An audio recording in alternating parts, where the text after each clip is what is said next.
My name is Amy Cassidy. I'm an interpretive park ranger here at Fort Bowie National Historic Site. I've been at this park for about 5 years, and I have worked for the National Park Service for 13 years. Fort Bowie National Historic Site was established in 1964, and the primary goal behind the establishment of this park initially was the preservation of the fort and the resources here in Apache Pass. So that's going to include the remnants of other cultural resources, such as the Butterfield stage stop that was here when the Butterfield stage route was running through.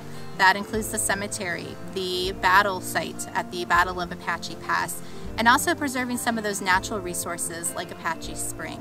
So the original intention was the preservation of those resources, but now here over time the Park Service has begun to expand that goal and that effort in preservation and look more at some of those stories as well. So that's going to include the military as well as settlers that were traveling through the area and immigrants, but also those stories of the Chiricahua Apache.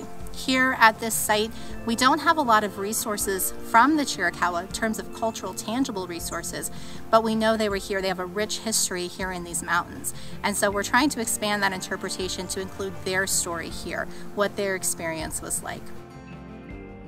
One feature that you'll see here in the park as you're walking along the trail into the fort is Apache Spring. And Apache Spring is really at the heart of the reason why the Chiricahua Apache were here, why other indigenous tribes were here, why the military came through here, why immigrants were traveling through here. That water source was so important for people that lived in this area or traveled through this area. And that water source also supported a lot of vegetation and plants that supported the people who lived here. All of these different resources were utilized by the Chiricahua Apache and those people who lived in these mountains and called this place home. Apache Pass is a low-lying area between two mountain ranges, the Chiricahua Mountains and the Dos Cabezas Mountains, and this provided a transportation route for people who wanted to travel through these two mountain ranges. Along that route through those ranges is also Apache Spring as well as Bear Spring, which provided water resources for those folks who were traveling through Apache Pass.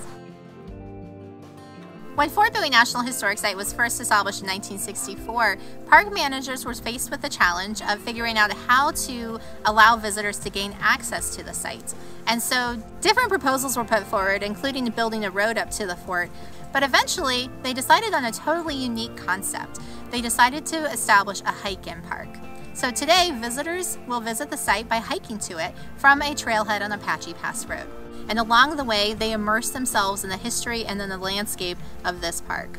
Along the way, you'll see resources such as the Butterfield stage stop, the cemetery, the battlefield, and Apache Spring before you finally come to the Park Visitor Center and the old forts. At the fort, visitors have the opportunity to walk around the ruins and explore the fort itself.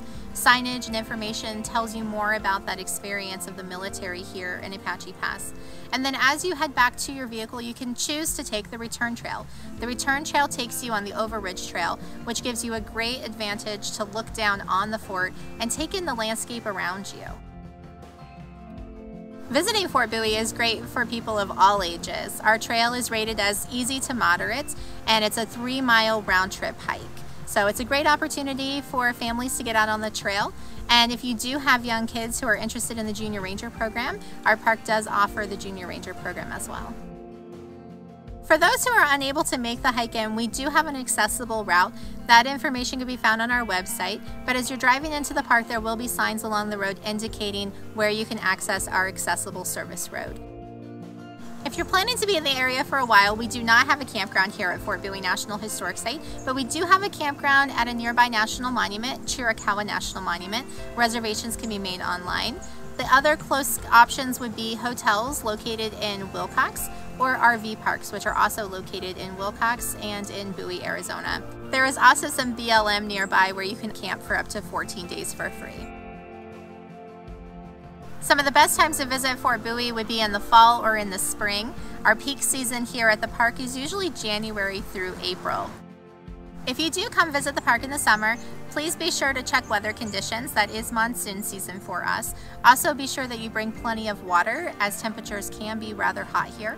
We do have water available at the visitor center, but there is no water available at the trailhead, so make sure you come prepared. When traveling to the park, There are two different ways that you can access the site. One way is via Interstate 10. If you come down from Interstate 10, most of that route will be paved. Apache Pass south of the interstate is paved for the first 10 miles. The last 2 miles will be a dirt road up to the trailhead. You can also access the park from the south side from Highway 186. If you choose to do that, it is 9 miles of dirt road before you get to the trailhead. But as long as weather conditions are fair, it's usually not a concern to drive that road.